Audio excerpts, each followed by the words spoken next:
गुरु ब्रह्मा गुरु विष्णु गुरुर्देवो महेश्वरा गुरु साक्षात् परम ब्रह्म तस्मै श्री गुरुवे नमः।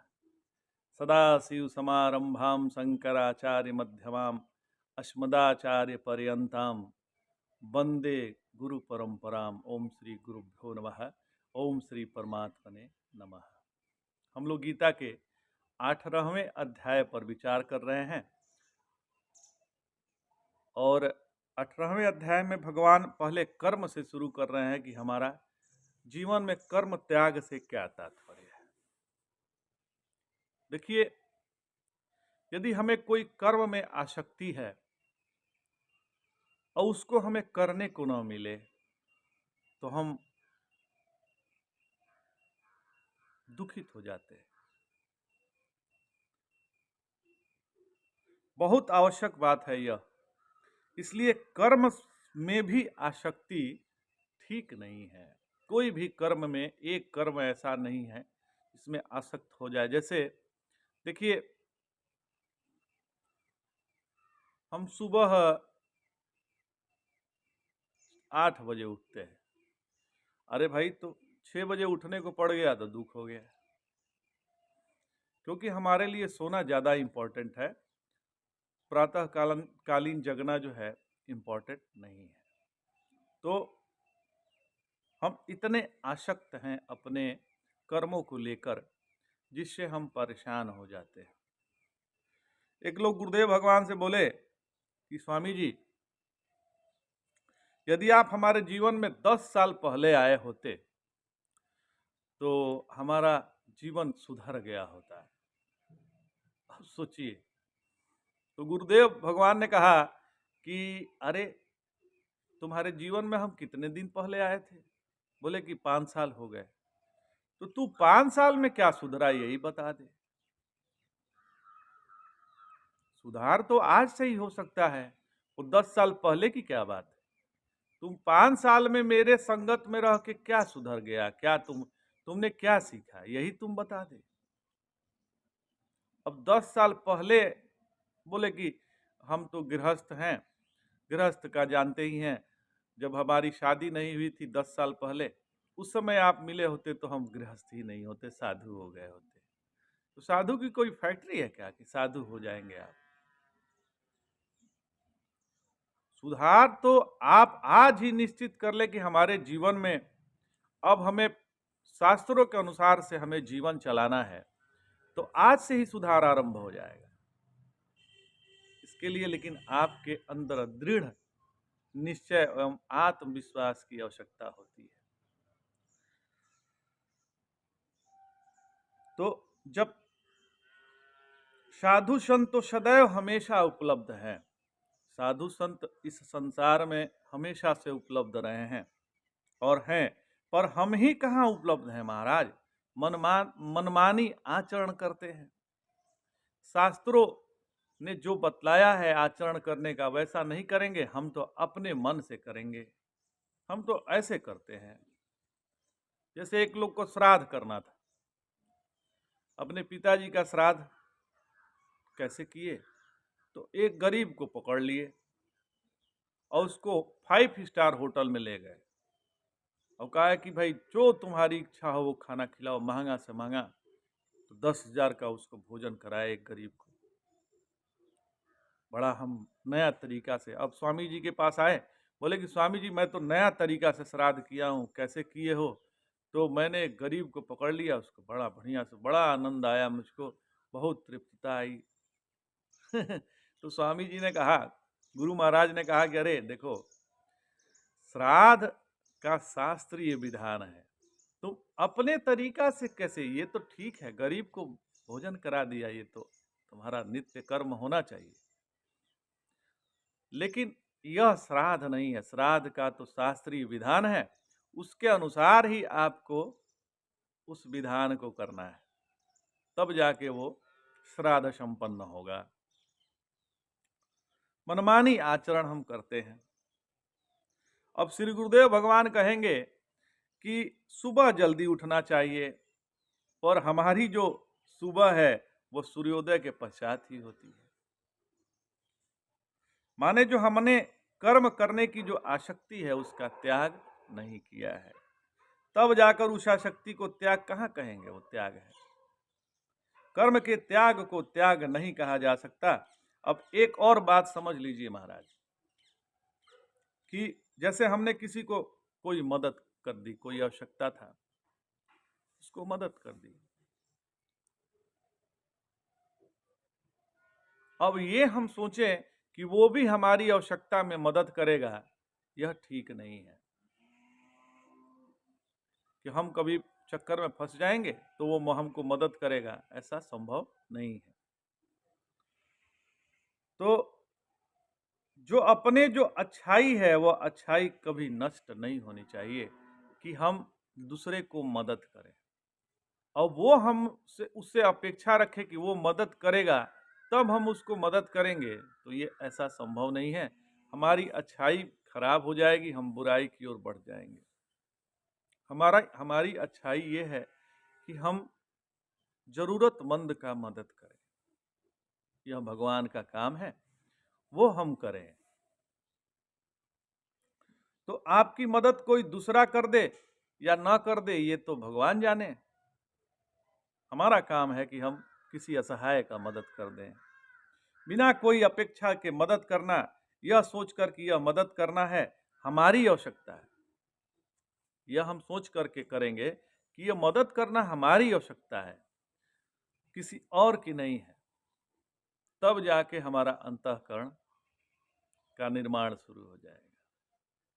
कोई भी हम कर्म कर रहे हैं, हम इसलिए कर रहे हैं कि यह हमारी आवश्यकता है। जैसे देखिए, कहीं आप नौकरी करते हैं, 8 घंटा आपकी ड्यूटी है, आपकी ड्यूटी 10 बजे से शुरू हो जाती है, 10 बजे से आप 6 बजे तक काम करते हैं, मान लीजिए। चलो 8 घंटे की ड्यूटी है, 10 से 6 आपका वर्क है। आप ऑफिस यदि समय से जाते हैं तो क्या किसी पे एहसान करते हैं क्या? नहीं करते हैं। अब हमारी आज से लगभग 15 साल पहले जब मैं बनारस में था तो हॉस्पिटल में कार्यरत था, तो मेरी ड्यूटी आरंभ होती थी 8 बजे से, लेकिन मैं 7 बजे ही हॉस्पिटल में प्रवेश कर जाता था। कारण था कि जितने मरीज जो एडमिट रहते थे उनको बारीकी से अध्ययन करना पड़ता था कि रात में क्या हुआ, कैसे हुआ, कोई परेशानी तो नहीं, कोई घटना तो नहीं घटी, कोई मृत्यु तो नहीं हुई, कोई अटैक तो नहीं आया था, कोई रेस्पिरेटरी प्रॉब्लम तो नहीं हुई थी। इस तरह के कई जो है परेशानियां हो जाती थी रात में, जो हमें मालूम नहीं है, तो हम उसको बढ़िया से अध्ययन कर लेते थे, उसको नोट कर लेते थे, और जो सीनियर डॉक्टर आते थे उनको बतलाते थे कि देखिए सर ऐसा ये प्रॉब्लम हो गया था, तो उसका सुझाव लेके उसका ट्रीटमेंट यदि कोई चेंज करना होता था तो हो जाता था, तो वो मरीज। तो अब हम ये सोचे कि यह उनकी आवश्यकता है, नहीं, ये हमारी आवश्यकता थी। उससे हमें ज्ञानार्जन करना था, उससे अपना ज्ञान वर्धन करना था, तो अपना मन पवित्र हो रहा था। तो कहने का तात्पर्य है कि हम कोई कार्य कर रहे हैं, यह समझ के कर रहे हैं कि यह हमारी आवश्यकता है, तो हम अपने अंतःकरण का निर्माण कर रहे हैं। जब आप कोई चीज सीखने के लिए करते हैं तो आपका अंतःकरण पवित्र होता है, और यह दुर्भावना से करते हैं कि हम दूसरे को मदद कर रहे हैं, तो हमारा अंतःकरण दुखमय हो जाएगा, दूषित हो जाएगा और बर्बाद हो जाएगा। तो हम जब कर्म करते हैं तो कर्म करते समय आनंद की अनुभूति करते हैं कि नहीं, यह ध्यान देने योग्य है।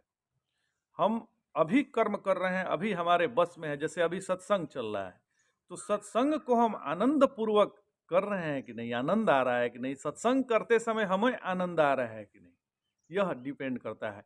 अब वो कोई सुन रहा है उसको आनंद आ रहा है, ये एक अलग बात है, लेकिन यदि वक्ता को आनंद नहीं आ रहा है तो फिर वो भी एक मैकेनिकल हो रहा है काम, एक लेबर की तरह वो काम हो रहा है, उसमें आनंद नहीं आएगा। तो मतलब ये है कि हम कोई भी कर्म कर रहे हैं, संग में हमें आनंद की अनुभूति हो रही है कि नहीं, यदि आनंद की अनुभूति हो रही है तो हमारा अंतःकरण का निर्माण जारी है, और नहीं हो रही है तो हमारा अंतःकरण का सत्यानाश हो रहा है। तो कर्म करते समय अपने हृदयस्थ आनंद को यदि हम प्रकट कर रहे हैं, अनुभव होने दे रहे हैं, तो यह बातें हमारे जीवन में होने लगे तो क्या होगा? तो हम अपने सत्य रूप में निष्ठावान हो जाएंगे। हमारा जो सत्यचित आनंद स्वरूप है उसमें हम निष्ठावान प्राप्त कर लेंगे। जहां हमें कर्म करने के पूर्व की आसक्ति छोड़ दी, कर्म करने की बाद की आसक्ति छोड़ दी, कर्म करने के पश्चात की आसक्ति छोड़ दी और कर्म करते समय केवल आनंद से युक्त होकर कर्म किया, तो ऐसा व्यक्ति नित्य निरंतर अपने स्वरूप में स्थित है। इसलिए यह जो सात्विक त्याग है जीवन में, यह बहुत ही इंपॉर्टेंट है। उससे हमारा अंतःकरण का निर्माण होता है। यह सात्विक त्याग ही हमको अपेक्षित है, हमें यही चाहिए, और जो इसको करेगा उसका भला होगा। तो अब 10वें श्लोक में भगवान बतलाते हैं, न द्वेष्ट कुशलम कर्म कुशले नानुसज्जते त्यागी सत्व समाविष्टो मेधावी छिन्न संशयः। जो पुरुष अकुशल कर्म से द्वेष नहीं करता, जो पुरुष अकुशल कर्म से द्वेष नहीं करता है और कुशल कर्म में आसक्त नहीं होता है, वह सत्व गुण से संपन्न पुरुष है और संशय रहित है, मेधावी है और त्यागी है। कौन मेधावी है? मेधावी का बहुत सुंदर एक उदाहरण भगवान दिए हैं कि कौन मेधावी है। क्षमा चाहते हैं। देखिए, बाहर के जगत में कर्म करते समय कोई भी कर्म हम कर रहे हैं तो बाहर के जगत किए गए कर्मों का परिणाम हमारे अंतःकरण की निर्मिति में हो रहा है। यहां ध्यान देना है कि हमारा अंतःकरण का निर्माण हो रहा है कि नहीं, और जिसका यहां ध्यान है वही मेधावी है, वही समझदार है और वही बुद्धिमान है। सभी मनुष्यों में वह बुद्धिमान है जो कर्म करते समय आनंद की अनुभूति कर रहा है, और निकम्मापन ही बंधन का कारण है ऐसा वो समझ रहा है। तो यह जिसके समझ में आ गया है वही मनुष्यों में बुद्धिमान है। बुद्धिमान कौन है? तो मनुष्यों में वही बुद्धिमान है जिसके अंदर से निकम्मापन चला गया है, जो कर्म करते समय अपने अंतःकरण का निर्माण कर रहा है, अंतःकरण का उसकी निर्माण जारी है, अंतःकरण शुद्ध हो रहा है, इस पे दृष्टि है, तो वह बुद्धिमान है। अब न द्वेष्ट कुशलम कर्म, यह गीता का जो है अपूर्व सिद्धांत है। यदि कर्म करने में कभी कोई गलती भी हो जाती है, कोई भी गलती हो गई, अकौशल भी हो जाता है, तो यह समझो कि हम भ्रष्ट हो गए। ऐसा नहीं समझना चाहिए। हो गई गलती, हम तो अपनी ओर से काम कर ही रहे हैं, हो सकता है कि सफलता ना मिले, कोई बात नहीं। यदि दुनिया में दूसरा कोई अकुशल कर्म करता है, अकौशल कर्म करता है, तो क्या हम उसके कोई ठेकेदार हैं या जज हैं या पटेदार हैं कि उसको डांट डपट लगाएं? तो हम क्यों उसके सामने डंडा लेके खड़े हो जाएं?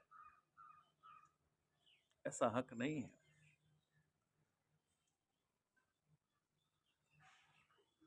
कि अब हम डंडा लेके खड़ा हो जाए कि हम तुमको कर्म करने नहीं देंगे। कोई गलत काम कर दिया, अब हम क्यों डंडा मारे भाई?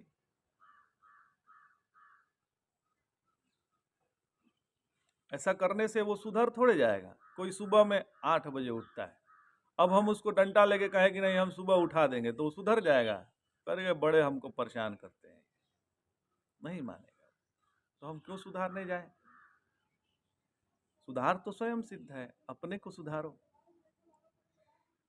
तो यदि हम दूसरे को सुधारने चलेंगे तो अपना साधन छूट जाएगा और अपना अंतःकरण अशुद्ध हो जाएगा।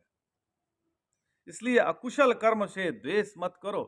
जो अकुशल कर्म कर रहे हैं उनसे द्वेष नहीं करना है और कुशल कर्म में आसक्त नहीं होना है।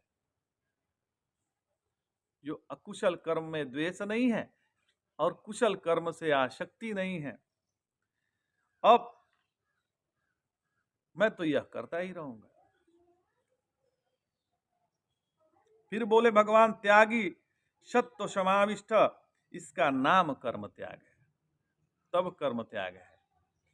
क्यों? कि वह शुद्ध अंतःकरण में जाकर बैठा है, मेधावी है और उसके सारे संशय कट चुके हैं। अब उससे क्या फल मिलेगा या नहीं मिलेगा उस पर ध्यान नहीं है, उसको तो कर्म पे ध्यान है, कर्म हो रहा है बस। वह राग द्वेष से रहित होकर अपने कर्म को करता हुआ चल रहा है। अब उसके मन में कोई दुविधा नहीं है,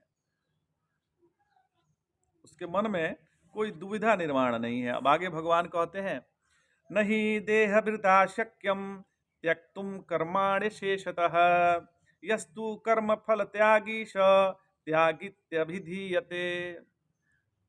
क्योंकि देहधारी पुरुष के द्वारा अशेष कर्मों का त्याग संभव नहीं है। जो देहधारी पुरुष है वो कहे कि हम कर्म हम त्याग दिए हैं, ऐसा संभव नहीं है। कर्म तो करना ही पड़ेगा क्योंकि देह ही मिला है कर्म करने के लिए। इसलिए जो कर्म फल त्यागी है, अब जो कर्म का फल है उसको जो त्याग दिया है वही पुरुष त्यागी कहा जाता है। और एक और श्लोक लेते हैं फिर दोनों पे विचार कर लेंगे। अनिष्टम इष्टम मिश्रम च त्रिविधम कर्मणम फलम भवत्यत्यागिनाम प्रेत्य न तु सन्यासिनाम क्वचित। तो कर्म फल का त्याग न करने वाले मनुष्यों को कर्मों का इष्ट, अनिष्ट और मिश्रित ऐसे 3 प्रकार का फल मरने के बाद भी होता है,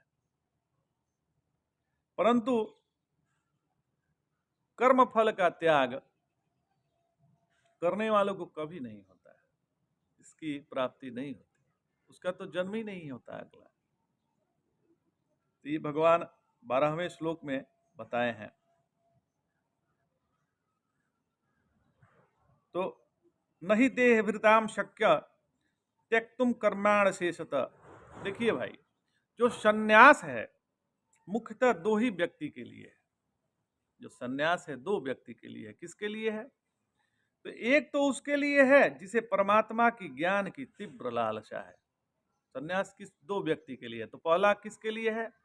तो जिसको परमात्मा के ज्ञान का तीव्र लालसा हृदय में जागृत हो गया है, जिसकी विविदिशा अत्यंत है, प्रेप्सा नहीं है, विविधिया है। ऐसा प्रेप्सा हो जो उपासना करनी चाहिए। ऐसा जब प्रेप्सा हो तो उपासना करना चाहिए। दिशा माने यह जानने की इच्छा है कि परमात्मा का स्वरूप क्या है, यह परमात्मा क्या है, वह किस देश में रहता है और किस काल में प्रकट होता है, उसकी असलियत क्या है। तो असलियत शब्द की व्युत्पत्ति है कि न शलति यत तत अशलम सलगतो, जिसमें यह भावना हो कि उस अच्युत स्वरूप को देखकर ही रहेंगे, उस भगवान के स्वरूप को हमें देखना ही है। जिसमें यह भावना हो उसके लिए सन्यास है। वो परमात्मा को देखने के लिए ललायित है, उसके लिए पहला है। जिसने यह देख लिया कि अद्वितीय ब्रह्म का ही सब विवर्त है और उसमें चाहे मरे चाहे जिए, चाहे रहे चाहे न रहे, आज ही प्रलय हो जाए चाहे सृष्टि हो जाए, सब अद्वितीय परमात्मा ही है, कोई दूसरा नहीं है। उसके लिए भी सन्यास है। दूसरा 2 लोग के लिए सन्यास है। सब कुछ तो परमात्मा का ही है, चाहे सृष्टि हो या विनाश हो, कुछ भी हो जाए सब परमात्मा का ही विस्तार हो रहा है या विनाश हो रहा है, यह जिसकी समझ है उसके लिए संन्यास है।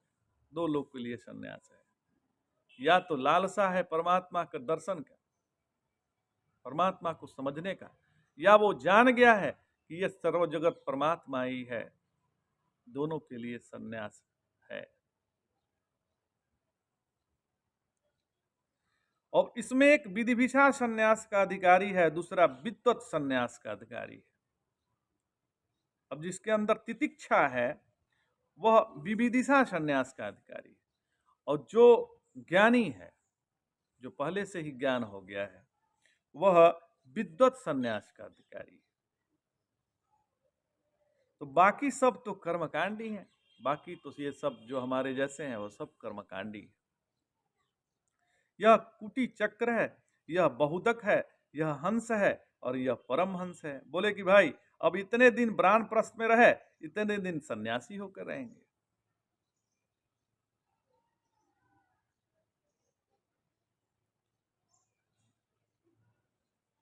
तो हम कर्म सन्यासी हैं, तो हम कर्म सन्यासी हैं, तो हम वीर सन्यासी हैं, और हम आतुर सन्यासी हैं। लेकिन यह सब तो सन्यासाभास है, असली सन्यास तो ये नहीं है। तो एक तो साधन सन्यास है, विविदिशा सन्यास है, दूसरा फल सन्यास है, विद्वत सन्यास है। बाकी सब तो सन्यास की झलक है। असली सन्यास या तो तीव्र जिज्ञासा से होता है, और बाकी सब तो सन्यास की झलक है। या तत्व ज्ञान के बाद सन्यास होता है, या तो तीव्र जिज्ञासा हो तब सन्यास होता है, या तो तत्व ज्ञान हो गया तब सन्यास होता है। यही असली सन्यास है। तो आज ही इतना ही। जय जय शंकर। हर हर शंकर। नमामि शंकर, भजामि शंकर। नमः पार्वती पतये। हर हर।